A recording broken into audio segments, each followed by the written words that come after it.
Hello everyone.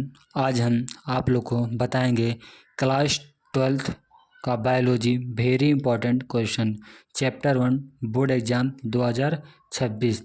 ये exam की दृष्टि से बहुत ज़्यादा इम्पॉर्टेंट क्वेश्चन है जो चैप्टर 1 का है। ठीक है ना। क्वेश्चन नंबर 1 देखिए, लघु बीजाणु की सबसे भीतरी परत क्या कहलाती है, इसका क्या महत्व है। ठीक है, लघु बीजाणु धान की सबसे भीतरी परत क्या कहलाती है, इसका क्या महत्व है। या तो पूछेगा, एक और क्वेश्चन पूछ सकता है, टेपिटम कहाँ स्थित होता है, इसका क्या कार्य है। फिर एक और अथवा कर में पूछ सकता है, परागकोश के परागकण किससे भोजन प्राप्त करते हैं। ठीक है ना। तो आप लिखेंगे परागकोश के लघु बीजाणु धान की सबसे भीतरी परत टेपिटम कहलाती है। ठीक है। परागकोश के लघु बीजाणु धान की सबसे भीतरी परत टेपिटम कहलाती है। फिर लिखेंगे यह लघु बीजाणु या परागकणों को पोषण प्रदान करता है। यह लघु बीजाणु और परागकणों को पोषण प्रदान करता है। ठीक है ना। क्वेश्चन नंबर दूसरा है, परागकण मात्र कोशिका में गुणसूत्रों की संख्या क्या होती है। ये एग्जाम की दृष्टि से बहुत ज़्यादा इंपॉर्टेंट, मोस्ट इंपॉर्टेंट है। परागकण मात्र कोशिका में गुणसूत्रों की संख्या क्या होती है। ठीक है ना। तब आप लिखेंगे परागकण मात्र कोशिका में गुणसूत्रों की संख्या द्विगुणित होती है, 2n होती है। ठीक है ना। प्रश्न नंबर 3, पॉलीगोनम प्रकार के भ्रूण कोश में कितने उपस्थित होते हैं। ये वेरी इंपॉर्टेंट क्वेश्चन है। या तो अथवा आपको करके पूछ लेगा, पॉलीगोनम प्रकार का भ्रूण कोश कितने केंद्रीय होते हैं। मोस्ट इंपॉर्टेंट क्वेश्चन ये भी है। तो आप लिखेंगे पॉलीगोनम प्रकार के भ्रूण कोश 7 कोशिकीय एवं 8 केंद्रीय होते हैं। ठीक है ना। 7 कोशिकीय और 8 केंद्रकीय होते हैं। ठीक है ना। उसके बाद आइए बताते हैं प्रश्न नंबर 4 पूछेगा, अनुन्मीलता से क्या तात्पर्य है। क्लास्टोगैमी अनुन्मीलता को कहते हैं। उत्तर हो जाएगा, या तो अथवा आपके भी पूछ सकता है, निम्नलिखित को परिभाषा कीजिए।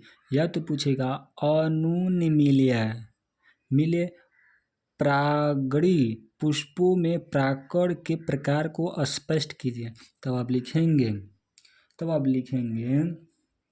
वे द्विलिंगी, यहाँ वे है। ठीक है ना। वे द्विलिंगी पुष्प जो सदैव बंद रहते हैं। वे द्विलिंगी पुष्प जो सदैव क्या हमेशा के लिए क्या बंद होते हैं और कभी नहीं खिलते हैं। वो कभी खिलते नहीं। अनुन्मीलता पुष्प कहलाते हैं। जो कभी खिलते नहीं हो वो अनुन्मीलता, क्या अनुमान बंद होना, अनुन्मीलता कहलाते हैं। ठीक है ना। अनुन्मीलता पुष्प कहलाते हैं। स्वयं परागकण की यह युक्ति निम्नलिखित या अनुन्मीलता कहलाती है, जैसे खट्टी बूटी। ठीक है ना। कौन कौवा, कोमेलाइन। ठीक है ना। इसके बाद आइए बताते हैं आपको प्रश्न नंबर 5। क्वेश्चन नंबर 5, ठीक है ना। इसमें पूछ रहा है, अनिषेक जनन से आप क्या समझते हैं, उदाहरण दीजिए। अनिषेक जनन से आप क्या समझते हैं और उसका उदाहरण भी देना है। तब आप लिखेंगे बिना निषेचन के अर्थात अनिषेचित बीजाणु द्वारा अगुणित भ्रूण एवं बीज का विकसित होना अनिषेक जनन कहलाता है। बिना निषेचन के क्या भ्रूण का विकसित होना अनिषेक जनन कहलाता है। उदाहरण धतूरा जो होता है ना, गाँव धतूर जिसे कहते हैं, धतूरा, आलू आदि, इसके असर है अनिषेक जनन है। ठीक है ना।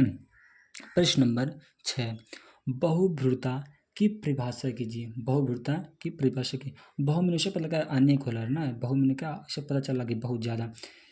एक बीज में एक से अधिक मतलब अनेक भ्रूण विकसित होने की प्रक्रिया को बहुभ्रूणता कहलाती है। ये बहुत ज़्यादा इंपॉर्टेंट, आप लोग जरूर इसको ट्रिक कर लीजिएगा। बहुभ्रूणता की परिभाषा लिखिए। तो आप लिखेंगे एक बीज में एक से अधिक अनेक भ्रूण विकसित होने की प्रक्रिया को बहुभ्रूणता कहलाते हैं। प्रश्न नंबर 7, लघु बीजाणु जनन व गुरु बीजाणु जनन में अंतर कीजिए। एग्जाम की दृष्टि से बहुत ज़्यादा इंपॉर्टेंट है क्योंकि यह एनसीईआरटी का क्वेश्चन है। आप लिखेंगे लघु बीजाणु जनन व गुरु बीजाणु जनन में निम्नलिखित अंतर है। ठीक है ना। पहला लिखेंगे लघु बीजाणु जनन, पहला एक, यह क्रिया पुंकेसर के प्राकोष में होता है। यह क्रिया जो होता है लघु बीजाणु जनन, ये पुंकेसर के प्राकोष में होता है। ठीक है ना। दूसरा देखें, इसमें लघु बीजाणु या परागकण बनता है। इसमें लघु बीजाणु या परागकण बनता है। ठीक है ना।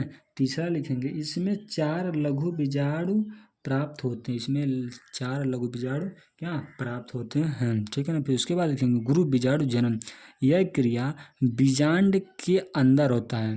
जो गुरु बीजाणु जनन होता है, यह क्रिया बीजांड के अंदर इसका गुरु बीजाणु जनन होता है। दूसरा लिखेंगे, इसमें गुरु बीजाणु या भ्रूणकोष बनता है। इसमें गुरु बीजाणु या भ्रूणकोष बनता है। तीसरा में इसमें एक क्रियात्मक गुरु बीजाणु प्राप्त होता है। इसमें क्या, एक क्रियात्मक गुरु बीजाणु प्राप्त होता है। ठीक है ना। धन्यवाद। प्लीज़ आप लोग लाइक कमेंट शेयर जरूर कीजिएगा।